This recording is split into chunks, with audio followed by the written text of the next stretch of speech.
ጽናት ምን አጋጠማት? ጽናት ያለችበት ሁኔታ በጣም ከባድና በጣም የሚያሳዝን፣ ህልሟ ሁሉ ተቀራጨሰባት።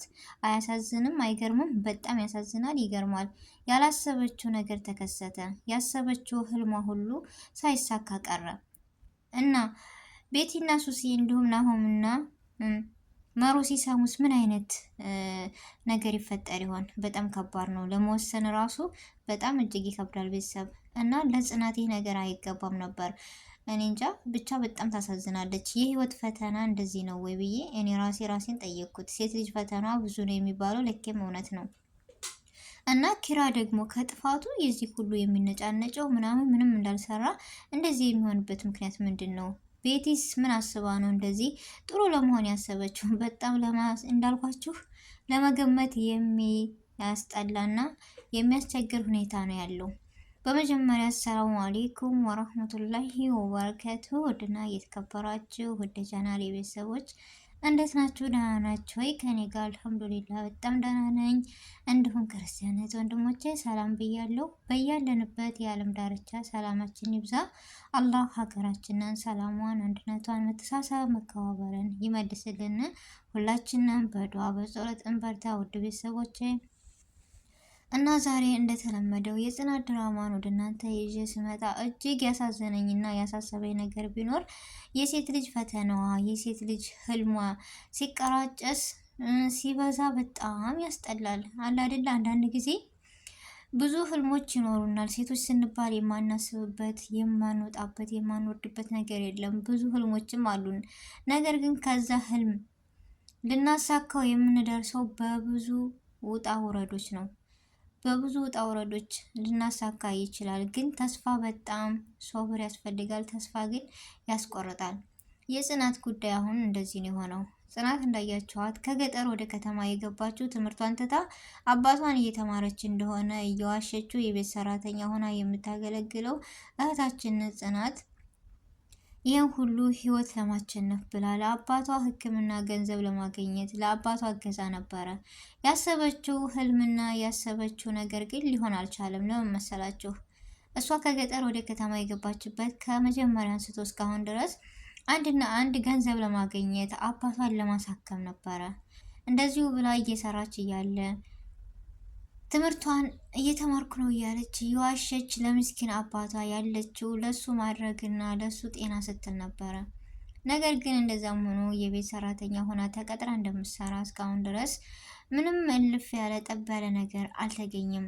ስታየው አባቷንም ከበሽታው ትንሽ ቢያገግምም ሙሉ በሙሉ አልዳነላትም። ይች ልጅ ከስራው ይልቅ የሚያሳስባት ከእሷ ህይወት የወደፊት ህይወቷ ሳይሆን የሚያሳስባት የአባቷ ማንነት ነው። ግን አባቴን እኔ እንዳሳደገኛል እናት እኔ እሱን ውለታ ከፍል ይሆን? እኔ እሱን ጤና በምን አይነት ነው ማቸነፍ የምችለው? በምን አይነት ገንዘብ ሰርቼ ነው ለውጬ አባቴን ትልቅ ደረጃ የማስደስተው የማደርሰው? እያለች ስታስብ እንዳያቸው አበቤት ሰራተኛ እያገለገለች ሁሉም እየመጣ ሲጮህባት፣ ሁሉም ሲመጣ ሲነስካት፣ ግን እሷ ለህልሟ ስትልና ለአባቷ ስትል ጠንካራና ብርቱ ሆና ከዛሬ ድረስ ደረሰች።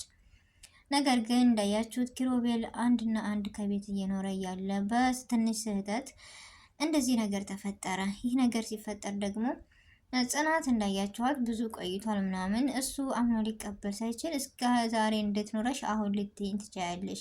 ኢየሱስን ተገላገልኩ ስል ያሁን ያንቺ ባሰ ብሎ እንደዚህ ልቧን ሰብሯታል። ጽናት ያለችበት ሁኔታ በጣም ያሳዝናል።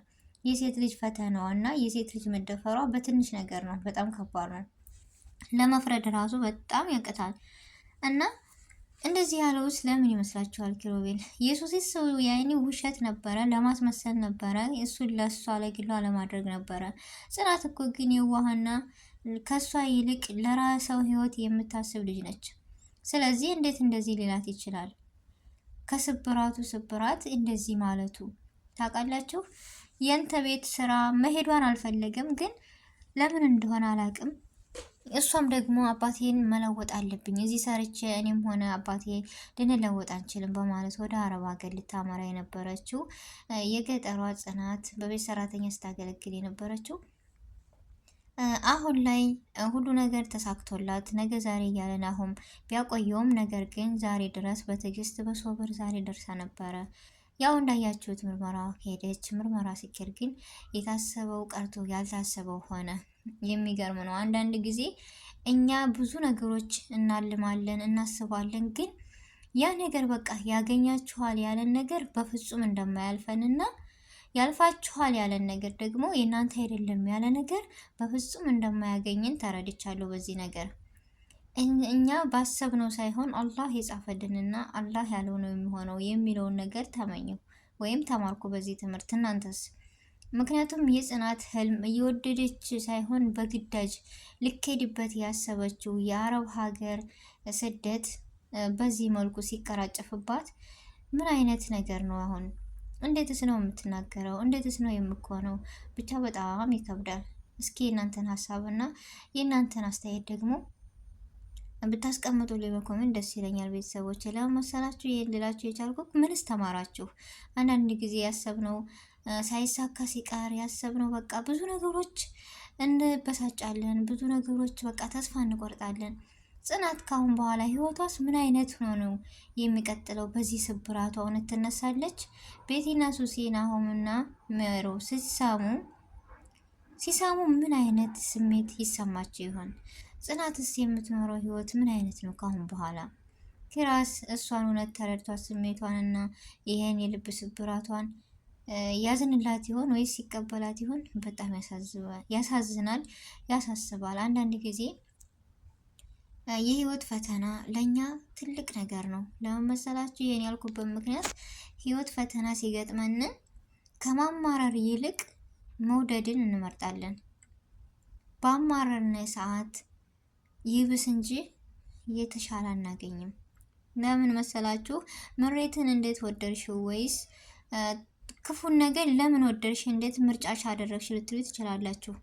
በዛ መጥፎ ነገርም ሆነ በዛ እኔ ባዘንኩበት ነገር የተሻለ ነገር ከኋላ እንዳለ ስለማምን ነው።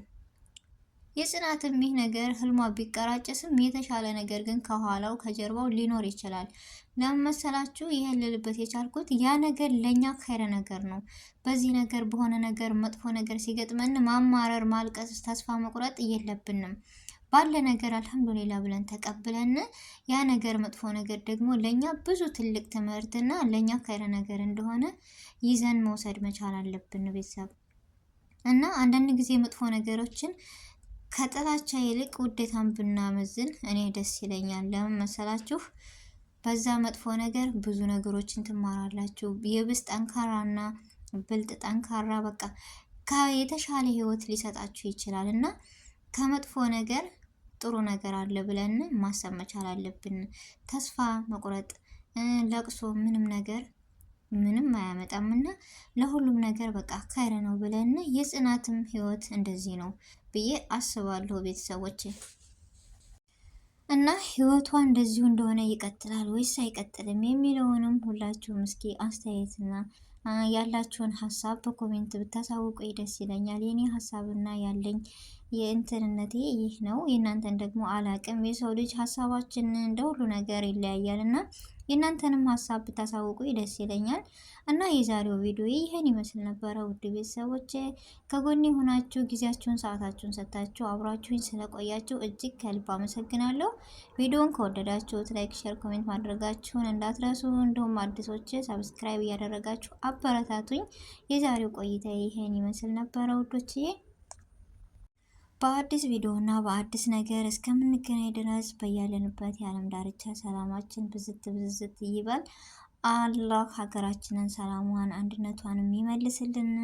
አሰላሙ አሌይኩም ወራህመቱላሂ ወበረካቱ።